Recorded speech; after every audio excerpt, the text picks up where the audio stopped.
Hey everybody, welcome to Bad Publicity. I'm Jameson. Squid. Corpse. Today we're going to talk about the icebreaker for the Anarchs, Morningstar. Thoughts? I like it. Not for the reason that everybody is downing it. I mean, it is really expensive, but my brother Vol runs 2 copies of it, and he uses it to great effect. Corpse more? Don't you find this is super situational? Oh, they're always going to have a barrier. Not exactly. There's always going to be a barrier out there, and while you do drop 8 to res this thing, it ends up becoming hyper efficient when it's only you pay 1 credit to break any number of barrier subroutines. So you can, and it's strength 5, so you can pretty well wreck through any barriers that are going to be in your way. What barriers are higher than that right now? I mean, other than like Hadrian's Wall, which is I think is a waste to res anyway. And there's usually only come up against 1 or 2 maximum, if that. Yeah. But there's no way that this strength can be boosted, though.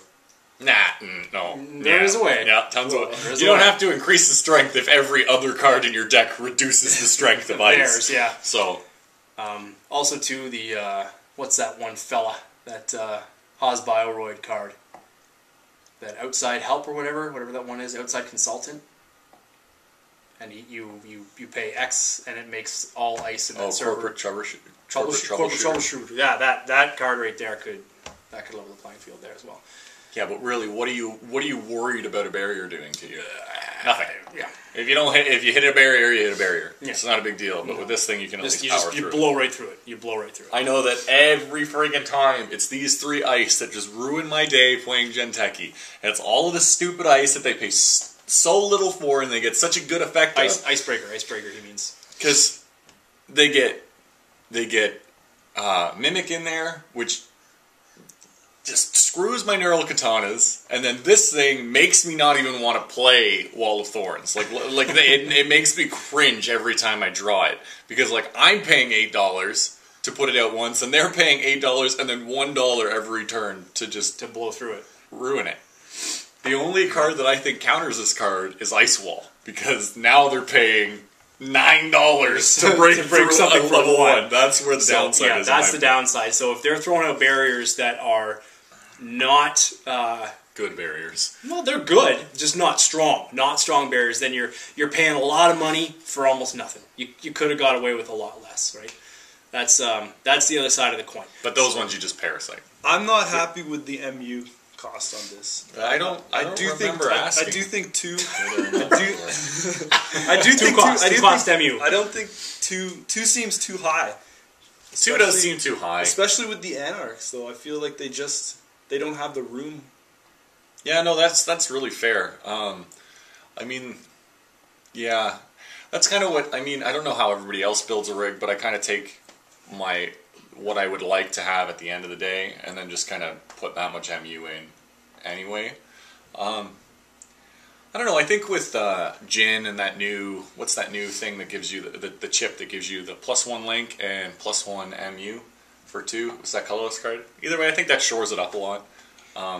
It could help. The other side of that coin is having it take 2 MU is that, say you're playing against Hosbioroid, and some of their ice, their subroutines trash your program. Well, if you've only got 4 MU to start with, and this takes up 2, that means that you're going to have, let's say you do have a code breaker, or a code gate breaker, and this one, a barrier breaker, but you're missing that sentry one, you could end up losing a lot of your rig if you're not careful. Yeah, that's a tough choice though. I think that's something at the end of the day that you're running the risk running Hosbioroid without a sentry breaker.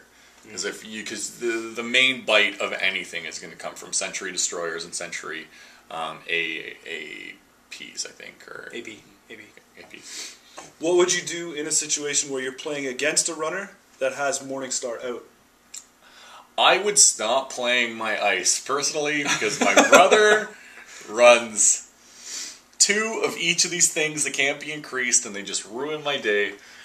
It's just, I hate it. Anybody who is on our Facebook page knows that Mimic is my least favorite card, and then in order, it would go Mimic, Yug, and Morningstar. But I hate them. I hate seeing them, and they frustrate me because it turns my small little ice walls over my central server into nothing. It just ruins them. How many of these are you going to put in a deck?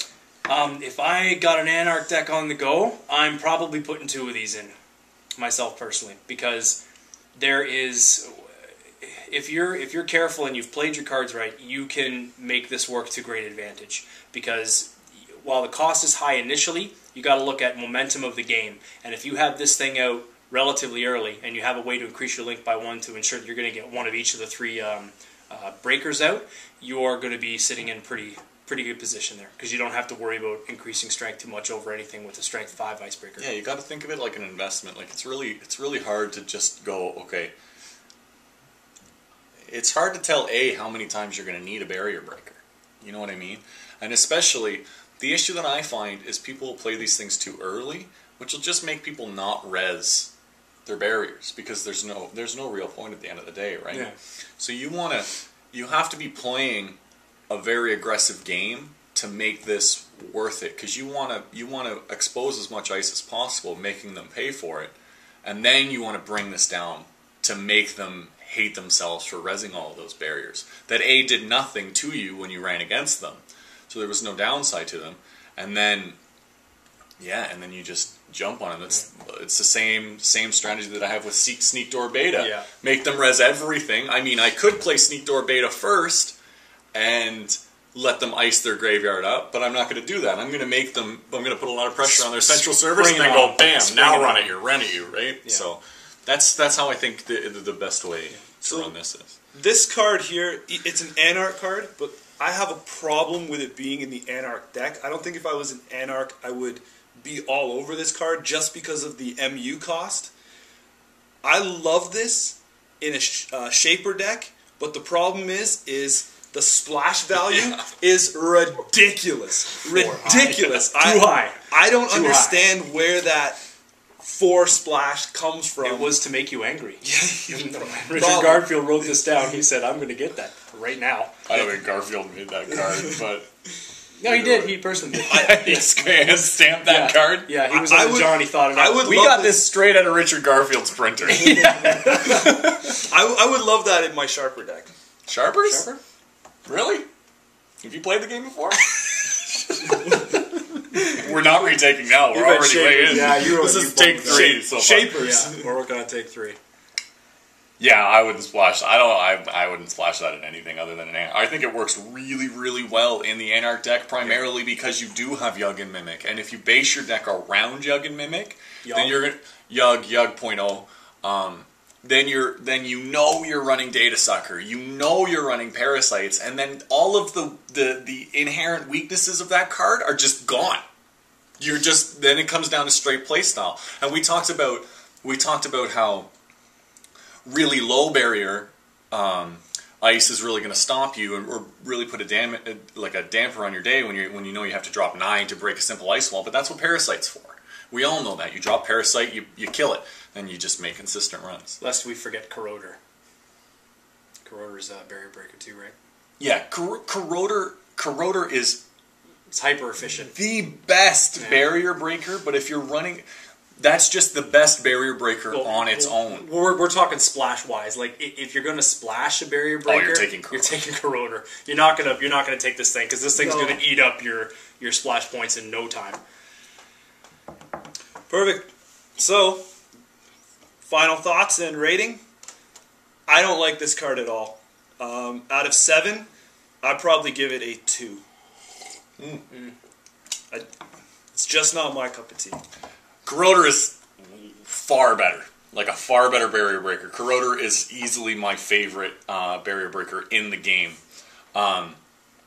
This, I think, if you have the right deck and you're basing it around data sucking and parasiting, there's really just... I see it. I see it every day when I play my brother. He runs these things amazing. He makes them sing. He knows what he needs on the table, and he just breaks everything for no cost, and it's just so frustrating. So I'm going to give it 4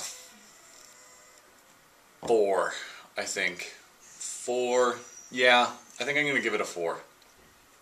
I'm teetering up to 5, but I'm going to stick with 4. Alright. I personally, if I was going to build an Anarch deck, I would probably try and make use of this. Certainly not 3 of them. Certainly not 3 of them, so that's going to hurt the score for me right off the bat. I'm going to say that It's too expensive. it's too expensive. You have to think, okay, if we have a corroder on the board, let's say they do have a strength 5 piece of ice that you're going to consistently want to run through, and it's got generally 2 subroutines. It's going to cost you $5 every turn to break that. On top of the 2 to drop corroder, that's already costing you more than it does to play that and break them. Yeah, that's if. Right? And then it's a matter of consistency of how much you want to run. Yeah, it's also if that barrier happens to be sitting I'm switching to 5. where you need I was to go. on the fence, but I just talked myself into a 5. It's already in the book. If they've got that one strong barrier like Sly here's talking about, then if it's not in the spot where you need to go, then again, it's not much to worry about. So, for me personally, giving it an all-around look, I just wouldn't splash it. I just simply would not do it. Again, you future people might be calling us idiots because you got cool new cards by now, but for right now, this is not a splashable card. So I'm probably going to give it a score of, I'd give it a 5 because it is useful for the purposes that it was made, and that is in an Anarch deck, but nowhere else. So basically, Chris shouldn't be voting at all anymore. No, essentially not.